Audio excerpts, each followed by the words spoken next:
Om Jnanatimirandasya Jnananjana Shalakaya Chakshurunmilitam Yena Tasmai Shri Gurave Namaha Shri Chaitanya Manobishtam Sthapitam Yena Bhutale Swayam Rupa Kadamahyam Dadati Swapadantikam Vandeham Shri Guruho Shri Yuta Padakamalam Shri Gurun Vaishnavamscha Shri Rupam Sagrajatam Sagana Raghunatanvitam Tam Sajivam साद्वैतं सावधूतं परिजनसहितं कृष्णचैतन्यदेवं श्रीराधाकृष्णपादान् सहगणललिता श्रीविशाखान्वितांश्च हे हे कृष्ण करुणा सिंधु दीनबंधो जगतपते गोपेश गोपिका कांत राधा कांत नमोस्तुते तप्त कांचन गौरांगी राधे वृंदावनेश्वरी वृषभानुसुते देवी प्रणमामि हरिप्रिये जय श्री कृष्ण चैतन्य प्रभु नित्यानंद श्री अद्वैत गदाधर श्रीवासादि गौर भक्तवृंद हरे Krishna Krishna Krishna Hare Hare Hare Ram Ram Ram Hare Hare. Hare Krishna. So text 71 of 18th chapter. Shraddhavan anasuyascha shrunuyad api yo naraha sopi muktaha shubha lokan prapnuyat punya karmanam. And who listens with faith and without envy becomes free from sinful reactions and attains to the auspicious planets where the pious dwell. Purport. In the 67th verse of this chapter, the Lord explicitly forbade that Gita's being spoken to those who are envious of the Lord. Um, so Krishna was specifically mentioned that it should not be spoken to people who are envious. So that's why in this sloka it is there. One who listens with faith and without envy becomes free from sinful reactions. So in other words, Bhagavad Gita is for the devotees only. But it so happens that sometimes a devotee of the Lord will hold open class, and in that class, not all students are expected to be devotees. Why do such persons hold open class?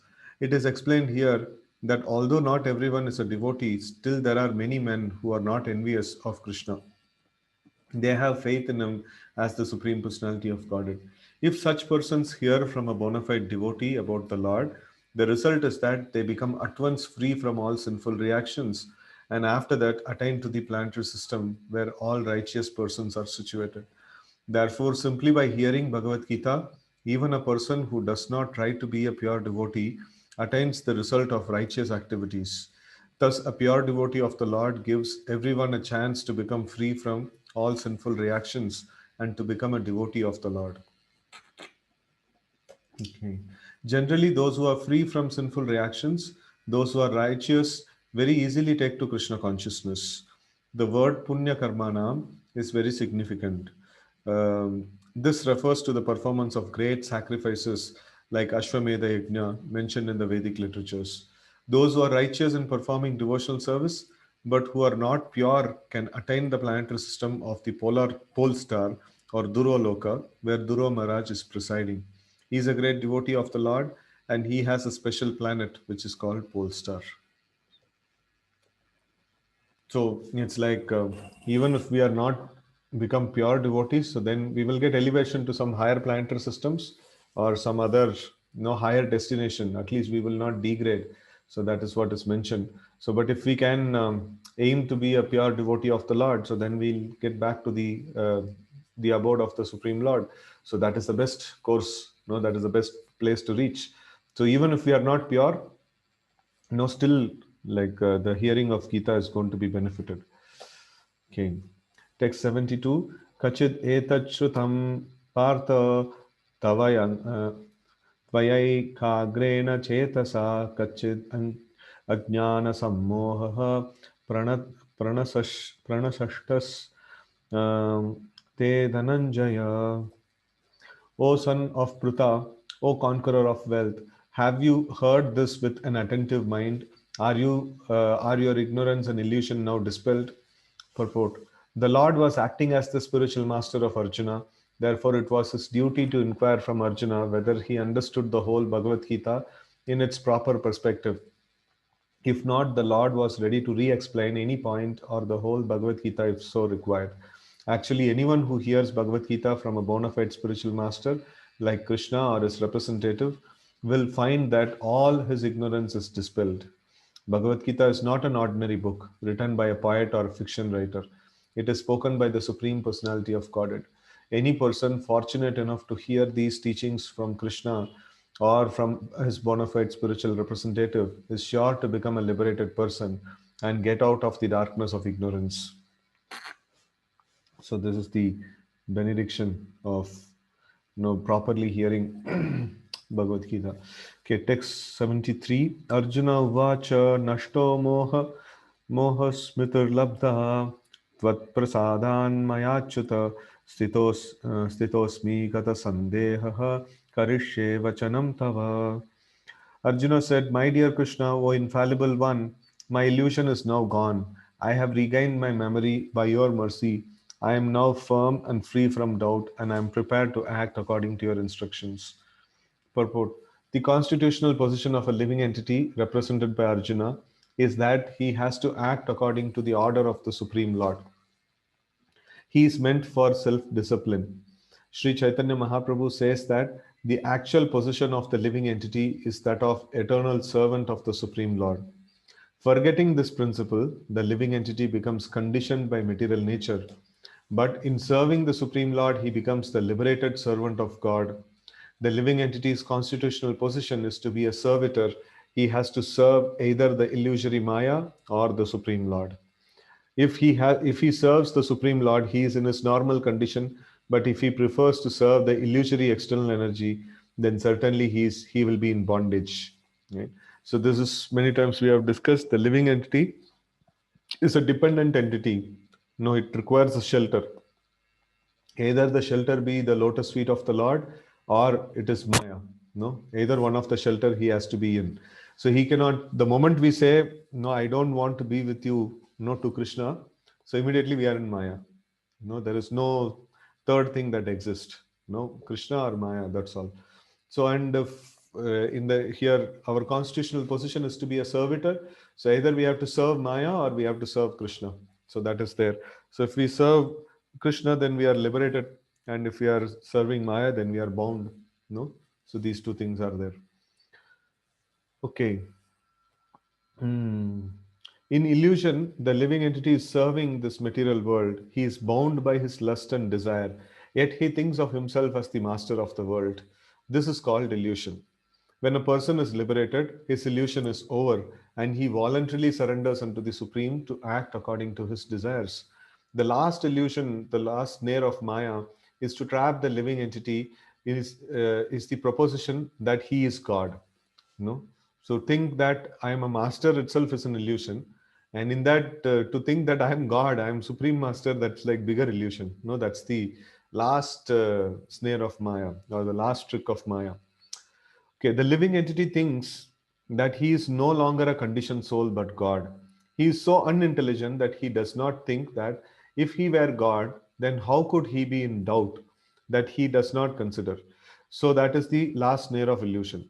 Actually, to become free from the illusory energy is to understand Krishna, the Supreme Personality of Godhead, and agree to act according to his order. No, that is the, like liberation means what? Liberation from false conception. Our original position is we are servant and we are servant of Krishna. And illusion means I am thinking that I am the master, and illusion is making us believe that I am the master and I can even become God. No, that is illusion. So reality or liberation means to come to the position that I am servant and I have to act according to the orders of the Supreme Lord. So then it becomes liberation. So a practical aspect of this is, so when we serve, now we know the interest of Srila Prabhupada. He wanted devotees to take up Krishna consciousness, nicely practice, and then also preach the message of Krishna consciousness, to give this message to others. So when we practically engage in these services, so that is also like acting according to the order of the Lord. So then we become liberated. So in that way. Okay. So the word moha is very important in this verse. Moha refers to that which is opposed to knowledge. Actually, real knowledge is the understanding that every living being is eternally a servitor of the Lord, but instead of thinking oneself in that position, the living entity thinks that he is not a servant, that he is the master of this world, for he wants to lord it over the material nature. That is his illusion. This illusion can be overcome by the mercy of the Lord or by the mercy of a pure devotee.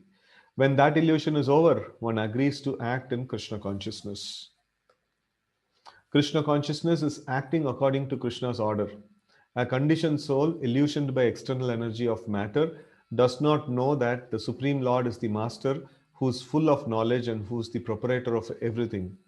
Whatever he desires, he can bestow upon his devotee. He is the friend of everyone. He is especially inclined to his devotees.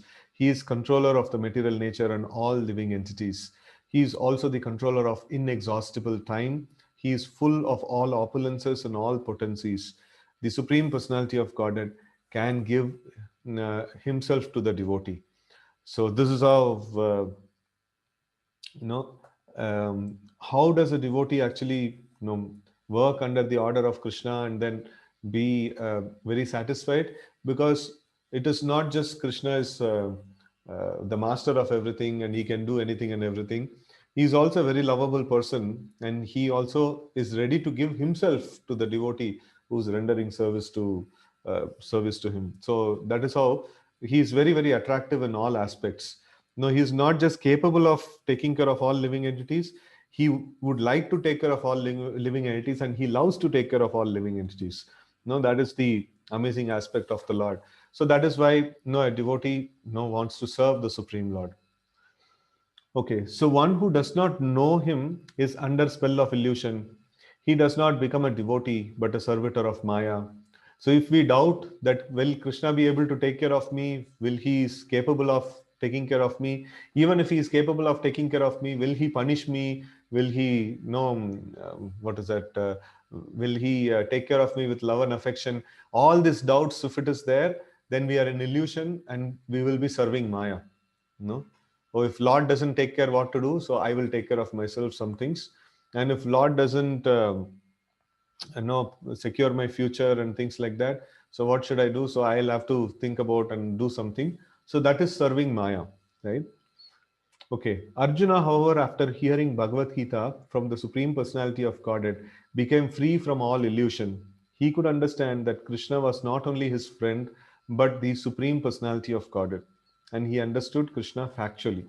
So, to study Bhagavad Gita is to understand Krishna factually.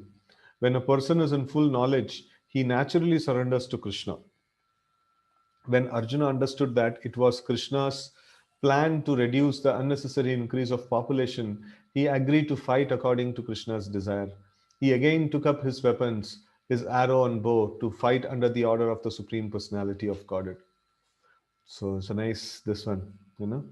So where Arjuna agrees to fight back, like he was initially in illusion that I would not fight because so many personal reasons and things like that. And now he comes to the point, okay, whatever it may be, it is desire of the Lord. No, I should fight.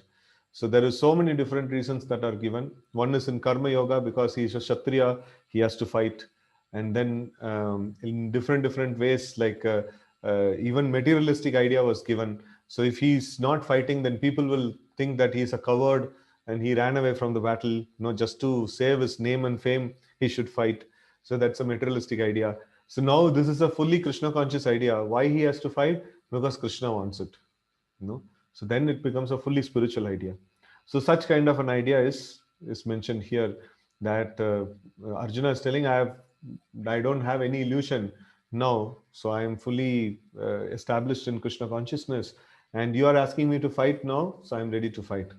And Prabhupada is asking us to do book distribution, we are ready to distribute. So he is asking us to preach the message of Bhagavad Gita, we are ready to do. So, and if he asks us to fight, also we'll fight. But this is what we are asked to do, so we will do that, right? As Arjuna is mentioning here. Okay, text 74. Sanjaya Uvacha Iti Aham Vasudevasya Parthasya cha mahatmanah samvadam imam ashrausham ashrausham samvadam imam ashrausham adbhutam romaharshanam. Sanjaya said, thus I have heard the conversation of two great souls, Krishna and Arjuna, and so wonderful is that message that my hair is standing on end. Purport. In the beginning of Bhagavad Gita, Dhritarashtra inquired from his secretary Sanjaya what happened on the battlefield of Kurukshetra. The entire study was related to the heart of Sanjaya by the grace of his spiritual master Vyasa. So this is something people ask the question: how did Sanjaya knew everything, all this thing, what is happening? So here it is nicely given by the grace of Vyasa. No, so here he is telling. Hmm. By the grace of Vyasa, that will come in the next sloka, I think. So, but here in the purport, at least Prabhupada is mentioning that the entire thing was revealed to Sanjaya in the heart by his spiritual master Vyasadeva. So that is how the knowledge can actually come to us. Because knowledge is not always what we study in the book. No, sometimes it may be revealed, not to the in the heart, and by the grace of such a powerful personality as Vyasadeva, so Sanjaya could able to see everything that is happening, and especially the conversation of Gita, he could able to hear by the grace of Vyasa. He was not there on the battlefield, but Doordarshan was there. So he thus explained the theme of the battlefield. The conversation was wonderful because such an important conversation between two great souls had never taken place before and would not take place again. It was wonderful because the Supreme Personality of Godhead was speaking about himself and his energies to the living entity Arjuna, a great devotee of the Lord. If we follow in the footsteps of Arjuna to understand Krishna, then our life will be happy and successful. Sanjaya realized this, and as he began to understand it, he related the conversation to Dhritarashtra. Now it is concluded that whatever there is Krishna and Arjuna, wherever there is Krishna and Arjuna, there is victory. Okay, text 75. So here it comes. Vyasa Prasada Chrutavan. So Vyasa Prasada Chrutavan. So it is because of the mercy of Vyasadev. Now he is able to hear and understand Bhagavad Gita. Etad Guhyam Aham Param Yogam Yogeshwarat Krishnat Sakshat Katayatah Swayam. So, by the mercy of Vyasa, I have heard these most confidential talks directly from the master of all mysticism, right? Yogeshwara, directly from master of all mysticism. And then uh, that is Krishna who was speaking personally to Arjuna, right? So, in this way. So Vyasa Prasada. Prasada means mercy. Vyasa Prasada Chutavan Etad Guhyam Aham Param. So Param Yogam Yogeshwarat Krishnat. So he's like hearing it directly from Krishna, who's the master of all yoga practices. The Karma Yoga, Dhyana Yoga, Jnana Yoga, all kinds of mysticism or yoga practices are under the control of Krishna. Krishna is called Yogeshwara. He's the master of all yoga systems. And to hear from him only directly, that's like really amazing, right? Purport. Vyasa was the spiritual master of Sanjaya, and Sanjaya admits that it was by Vyasa's mercy that he could understand the Supreme Personality of Godhead. This means that one has to understand Krishna not directly but through the medium of spiritual master. The spiritual master is the transparent um, medium of, the spiritual master is the transparent medium, although it is true that the experience is still direct. So here we see that sometimes people say that, oh, how nice it would have been if I would have been there when Krishna directly spoke Bhagavad Gita, or how nice it would have been, like, no, if I had the opportunity to associate with Prabhupada directly and things like that. So but here the philosophy is like this. So the spiritual master is transparent medium, although it is true that the experience is still direct. So that means, here Sanjaya did not hear the conversation directly. No, it is through Vyasadev. No, Vyasadev's mercy he could able to hear, and no, but the experience is direct. No, In the same way, when we hear from bona fide spiritual master, so our experience of Krishna is direct. No, it is not that, oh, like if I would have heard Krishna personally, that is one effect would have been there. And now I'm hearing through Guru Parampara, so much of so many devotees in between. And no, my experience is not direct. No, it is not like that. The experience is direct. Rather, no, it is more direct when it is heard in disciplic succession. How is it possible like that? Because no, in the disciplic succession, what happens? Each devotee, each pure devotee who's practicing and who's explaining that devotion to the next generation, it's like a magnifying glass added to the this one. So more the lenses are added, no more we can actually zoom into Krishna. So in that way, like it is the Guru Parampara actually takes us closer to Krishna, and it is not taking us away from Krishna, right? So that's a very important principle to understand. So when we hear from the spiritual master, so we should understand that if I get purified, so this same process of hearing from the spiritual master, it's a direct experience of the Lord, and it is not an indirect experience of the Lord. So very, very important principle. Hmm. So this is the mystery of disciplic succession. When the spiritual master is bona fide, then one can hear Bhagavad Gita directly as Arjuna heard it. So this is like very important. And even in the introduction or preface, no preface, I think Prabhupada writes in the Bhagavad Gita preface. So he writes that no, we would like all the people to have like study Bhagavad Gita under the direct guidance of Krishna, something of that sort. No, Prabhupada actually writes. So why, how is he able to write that? Because by studying under a bona fide spiritual master, we are actually getting the direct message of Krishna, and we will get the direct experience of Krishna. So in our contaminated state, we may not be able to experience that. But as and when we are reading many times, and then we are engaging in some practical service, devotional service to Krishna, so then we'll become purified. In the purified state, we can actually see whenever we come in touch with the Bhagavad Gita or the teachings of a bona fide spiritual master, we will be able to have direct experience of Krishna. No, that's the power of disciplic succession. Okay, there are many mystics and yogis all over the world, but Krishna is the master of all yoga systems.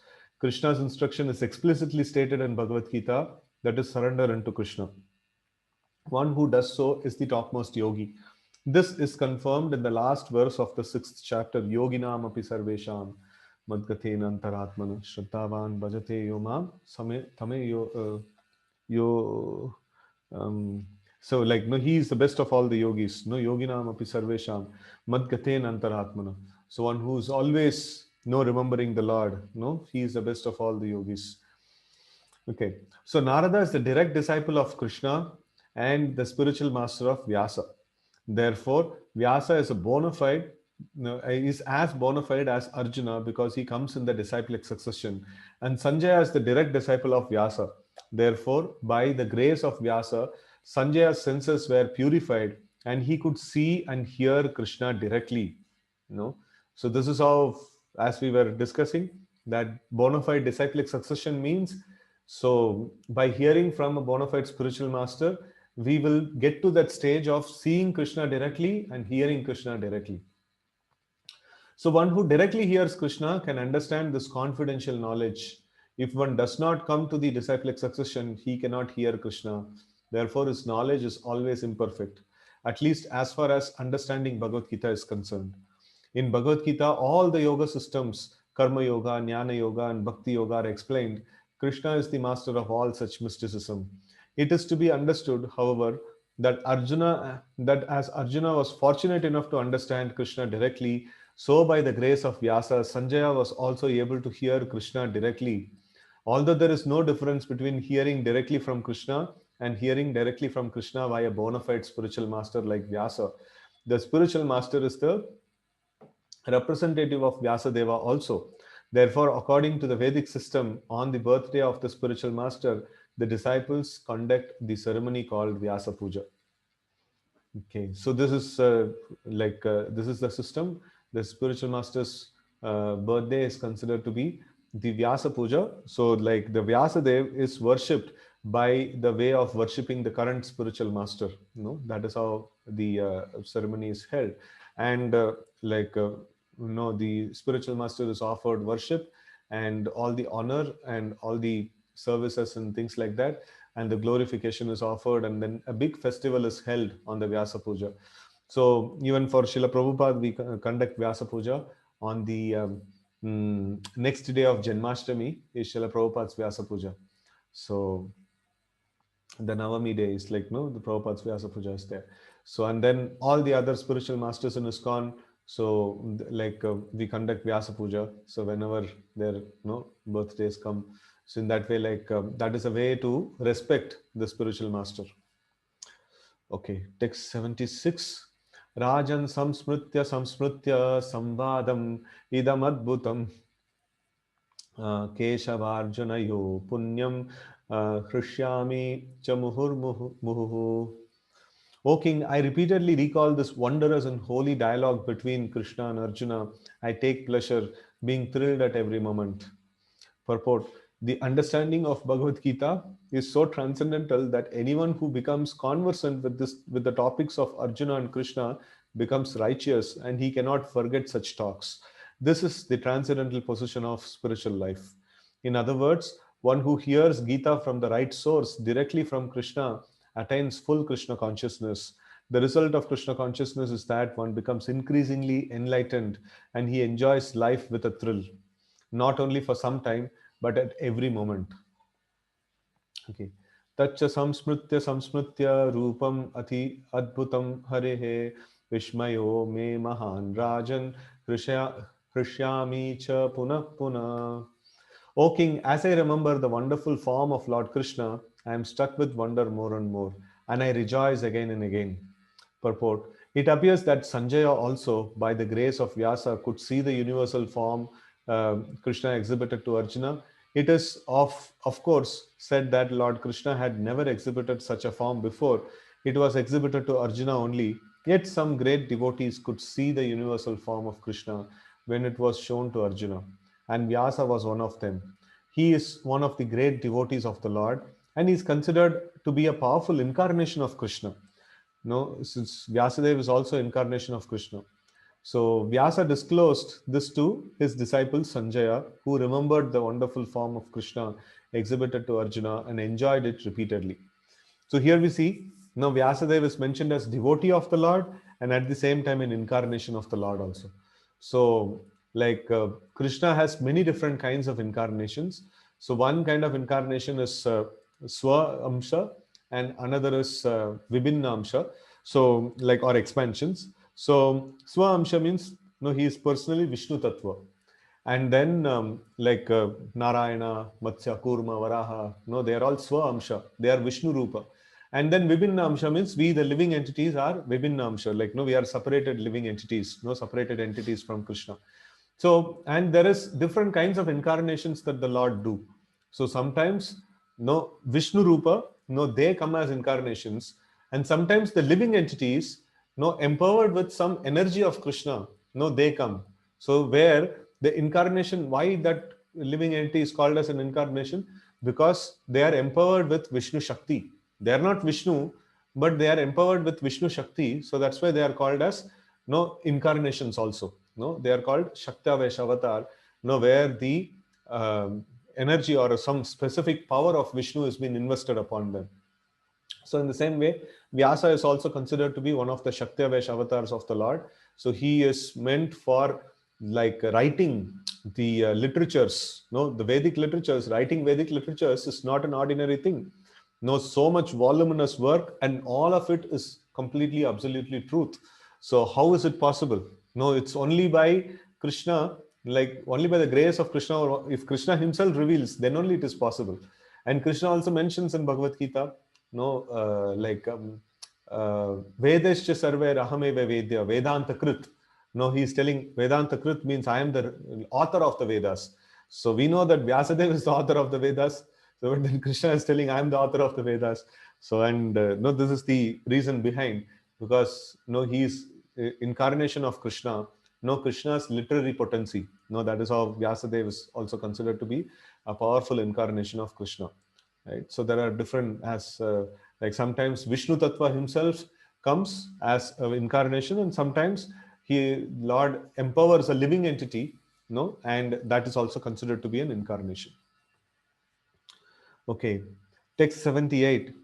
Yatra Yogeshwarah Krishno Yatra Partho Dhanurdharah Tatra Shri Vijayo Bhutir Dhruva Nitir Matir Mama.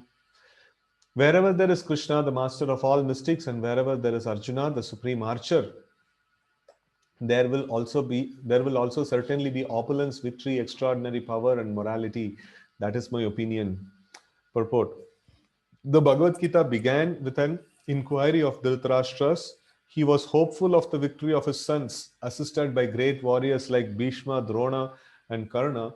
He was hopeful that the victory would be on his side. But after describing the scene of battlefield, Sanjaya told the king, "You are thinking of victory, but my opinion is that where Krishna and Arjuna are present, there will be all good fortune." He directly confirmed that Dhritarashtra could not expect victory from his side, for his side. Victory was certain for the side of Arjuna because Krishna was there. Krishna's acceptance of the post of charioteer for Arjuna was an exhibition of another opulence.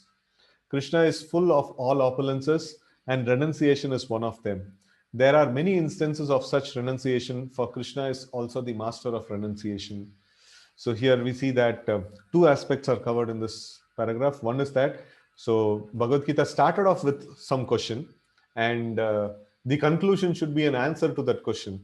So, like first sloka was no mamaka pandavas chaiva kim akurvata sanjaya.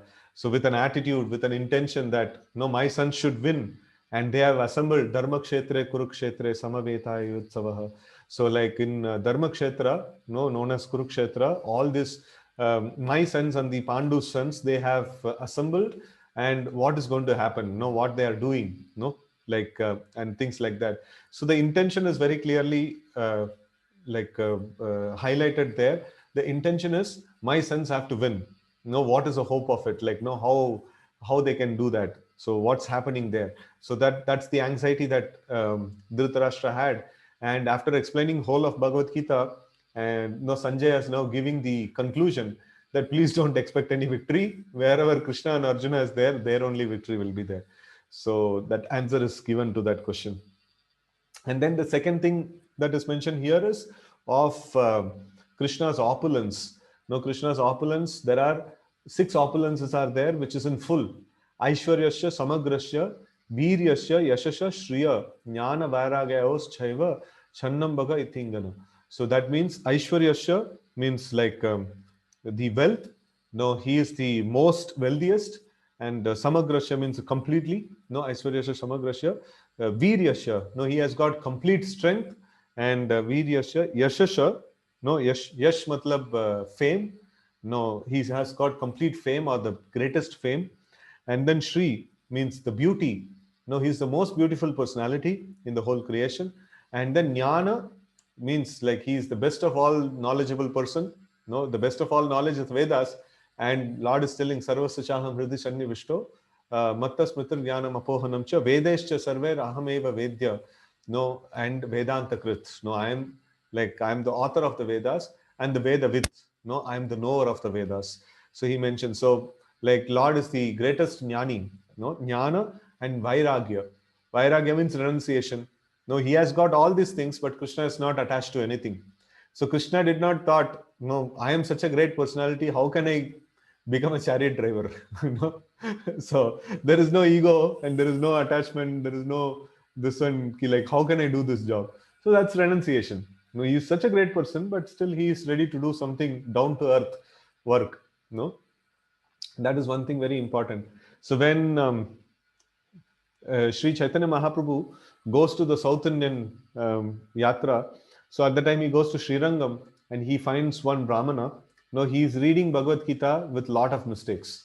And when Mahaprabhu goes and asks him that, you see, like you are not able to read properly, no, then why still you are reading? No, and people are making fun of you. And why are you sitting and reading in this way?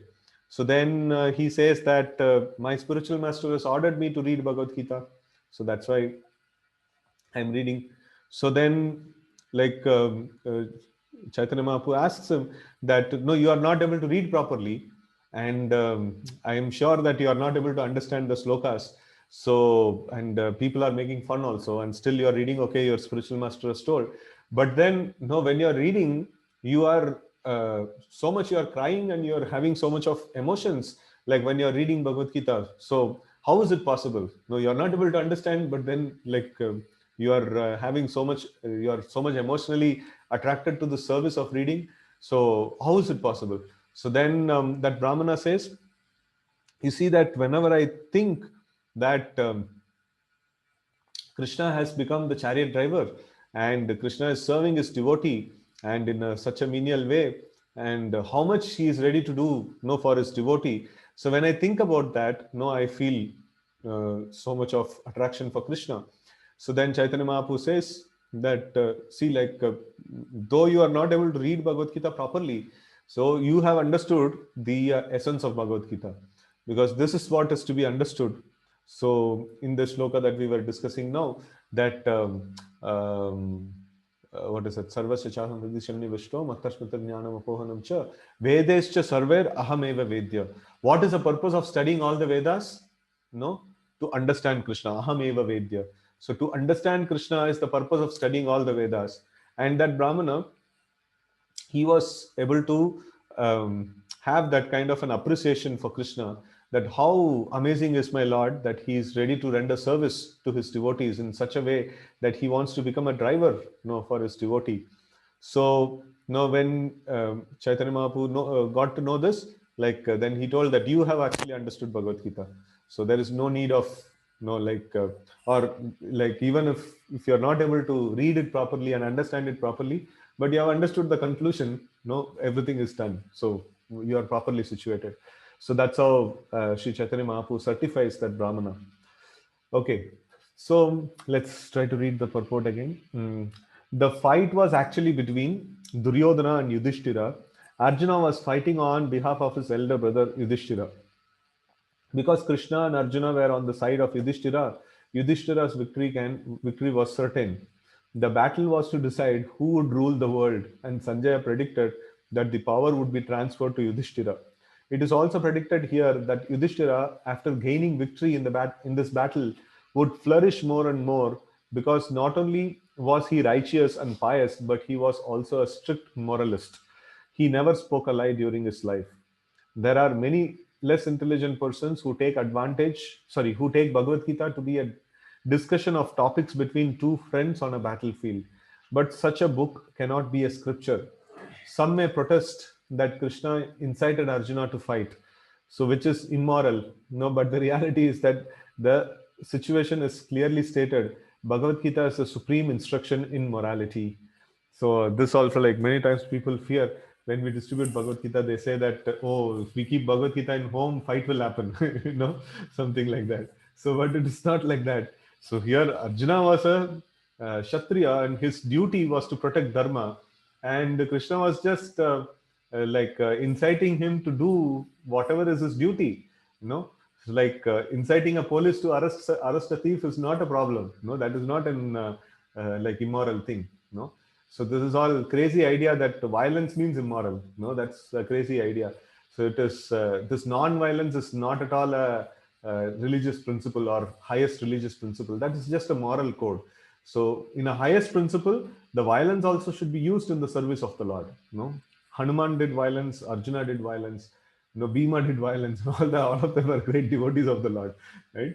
So it is not that violence is not this one. Our Lord Ram, the whole pastime is violence only. Like, so much of battles, so much of fights.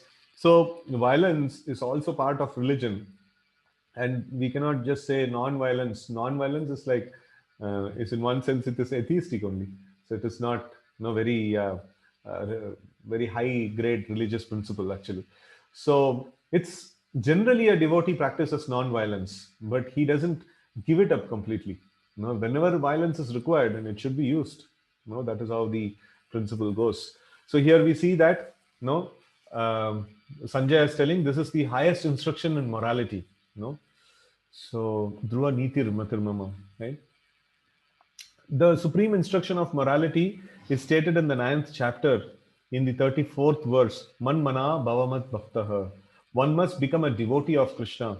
And the essence of all religion is to surrender unto Krishna. That is Sarva Dharman Parityajya Mam Ekam Sharanam Vraja. So this is the like essence of all the instructions is to surrender everything to Krishna. And the topmost or the best form of doing it is Man Mana Bhavamat Bhakta, to become a devotee and to always remember Krishna. Okay, the instructions of Bhagavad Gita constitute the supreme process of religion and of morality. All other processes may be purifying and may lead to this process, but the last instruction of the Gita is the last word in all morality and religion. Surrender unto Krishna. This is the verdict of the 18th chapter. From Bhagavad Gita, we can understand that to realize oneself by philosophical speculation and by meditation is one process, but to fully surrender unto Krishna is the highest perfection. So the philosophical speculation, jnana yoga, and then meditation by our own strength, it is dhyana yoga. So both of them, they are not going to give us the highest perfection because there is no unreserved, like full surrender is not there. No, that's why they cannot give us highest perfection. But fully surrendering unto Krishna is the highest perfection. This is the essence of the teachings of Bhagavad Gita. The path of regulative principles according to the orders of social life and according to the different cores of religion may be a confidential path of knowledge. That means confidential path means the path of what is it karma yoga, and after performing karma yoga a person comes to the platform of knowledge, jnana. So that is called the confidential knowledge, that is and then next is, but although rituals of religion are confidential, meditation and cultivation of knowledge are still more confidential, right? So, like Paramatma realization is more confidential, right? So, more confidential means coming to the platform of knowing I am not the body, I am spirit, soul. And more confidential means no, it is not just I am spirit, soul. There is a supreme spirit soul is there, and who is managing and controlling all the things that is there. So that is more deeper meditation and cultivation of knowledge. Okay, so that is called more confidential. And surrender unto Krishna in devotional service in full Krishna consciousness is the most confidential instruction. So this is the confidential, more confidential, and most confidential, right? Guhyam, Guhyatama, and Guhyatara and Guhyatamam. So these ones are there, like confidential, more confidential, and most confidential. Confidential means to understand that I am spirit soul, and that is possible by the way of following the karma yoga. So one gets purified of the material senses and material sense gratification, and then gradually comes to the platform of knowledge. Knowledge means to understand that I am not the body, I am spirit soul. So that is called confidential knowledge. And then that's the basic or the minimum most of confidential knowledge.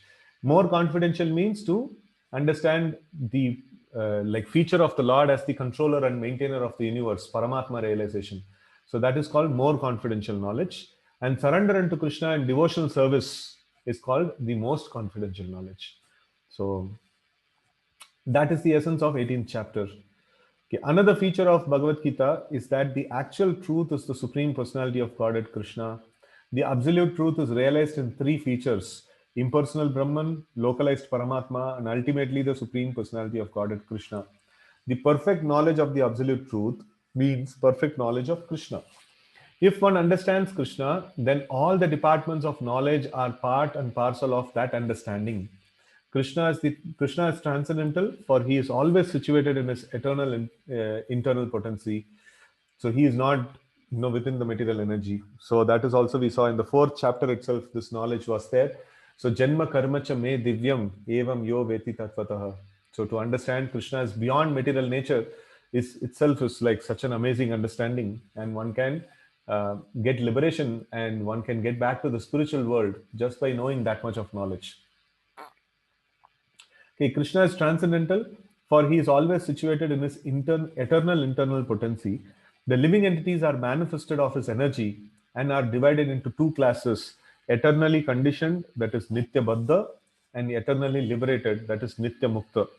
So, such living entities are innumerable and they are considered fundamental parts of Krishna. No, they are vibhinna amsha, as we had many times discussed. So material energy is the manifestation. In material energy is manifested into 24 divisions. And what are the 24 divisions? Panchamahabhutas: earth, water, fire, air, ether. And then the five working senses, five knowledge acquiring senses, and five sense objects. So it becomes 20. And then mind, intelligence, and false ego, it is 23. And then Mahat Tattva, sum total of all material energy, is 24. So like that, we have this 24 divisions. That's all put together is called material energy. So this, like Krishna has two energies. One is the living entity and the material energy. So that is in terms of in the jurisdiction of material world.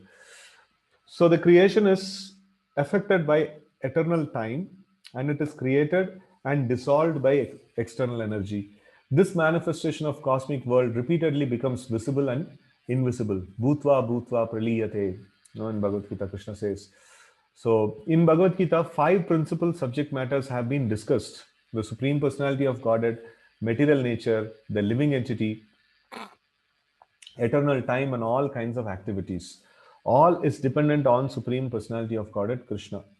All conceptions of the absolute truth, that is impersonal Brahman, localized Paramatma, and any other transcendental conception exist within the category of understanding the Supreme Personality of Godhead.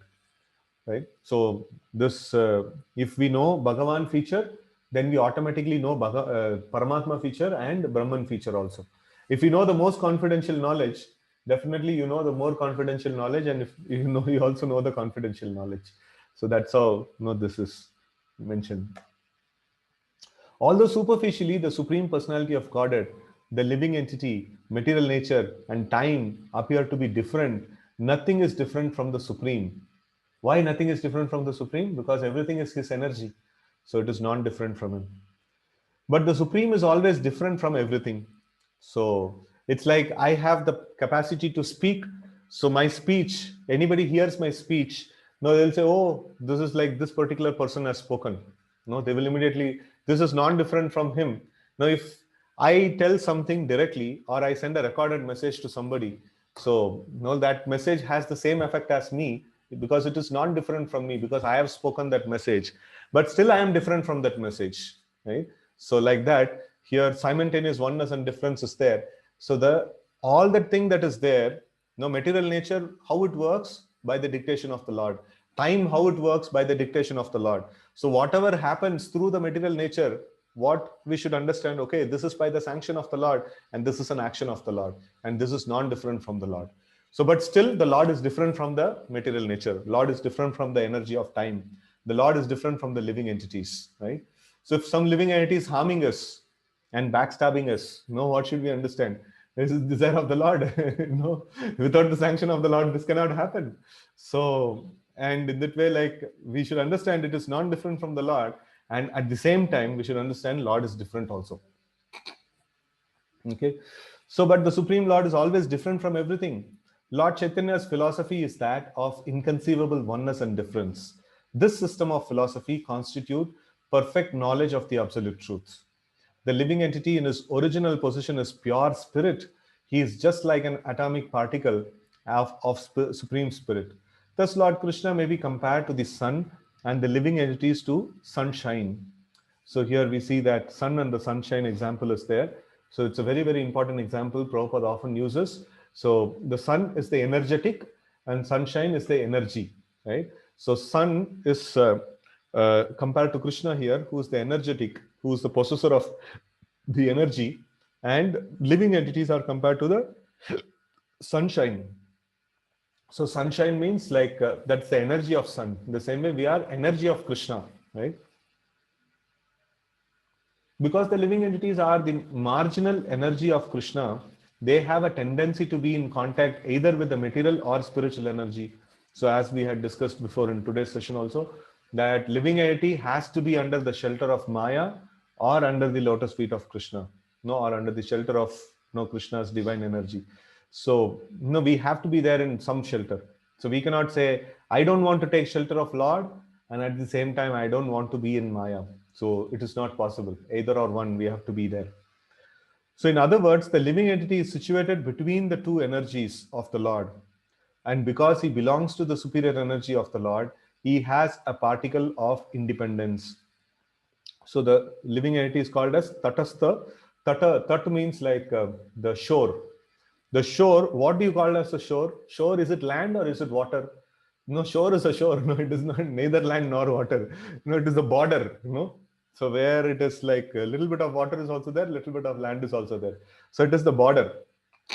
And living entity is called Tatastha, because he's in between the two energies, that is the material energy and the spiritual energy. And he has a tendency to move towards either of the positions. And matter doesn't have any, consciousness, and doesn't have any independence of thought process and things like that. Matter is dull. And spirit means it has consciousness, and sign of consciousness means independence to think. That is one of the sign of consciousness. So because living entities are spiritual by nature, and they can think and they can decide for themselves. They have some independence. And Lord, of course, the Lord has to fulfill, so we can only desire. So the living entity desires, and because he is tatastha, sometimes he desires materially and sometimes he desires spiritually. So that is the difference that is there, because he is there in the margin. So he sometimes has material inclinations and sometimes has spiritual inclinations. Both the sides. So when we are there in the shore, there is like you are making some 100 people stand on the shore. So like if I ask like will the people go inside the water, or will the people go outside the water, like to the road? So then say like, no, it depends. Anybody who thinks that he wants to take a bath or he wants to play in the water, he will go inside the water. And somebody who is like had enough of it, like he will walk off.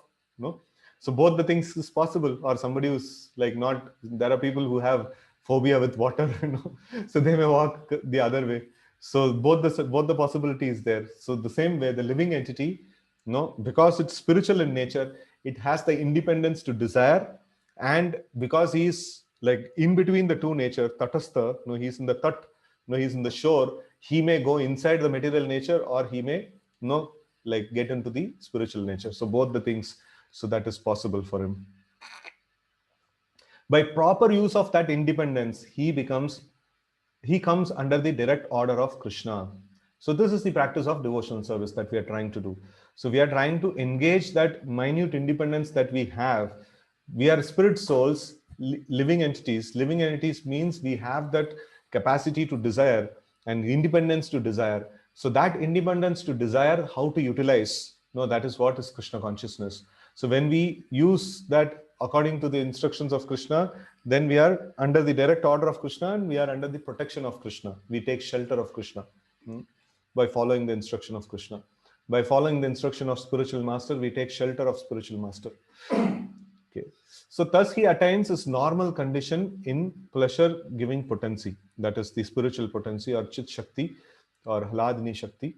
So when we come under the shelter of Krishna, then immediately we are under the pleasure giving potency of Krishna. When we are not under the shelter of Krishna, then we are immediately under the Maya, material nature, which is like what is that which is um, very powerful energy, and which gives miseries to the living entities, material nature. So that's how the Bhagavad Gita is. So like we somehow finished the 18th chapters, 18th chapter, thus end the Bhakti Vedanta purport of the 18th chapter of Srimad Bhagavad Gita in the matter of its conclusion, the perfection of renunciation. So thank you all very much for being part of this reading, this one, so we could able to finish the Bhagavad Gita. In this way, we will finish many books in this coming sessions. So we will, this also gives me a personal impetus to study, regularly and daily. So otherwise, it used to fluctuate sometimes. But since the time this group is formed, so there is so much of regulation is there in the study of Bhagavad Gita, or the like scriptures. So thank you all very much for inspiring me also to study on a daily basis. Hare Krishna. So we will start with Bhagavatam from tomorrow. Wherever we have left, we will start from there. Hare Krishna. Srila Prabhupada ki jai, Gaur Bhakta Vrinda ki jai, Srimad Bhagavad Gita ki jai. Hare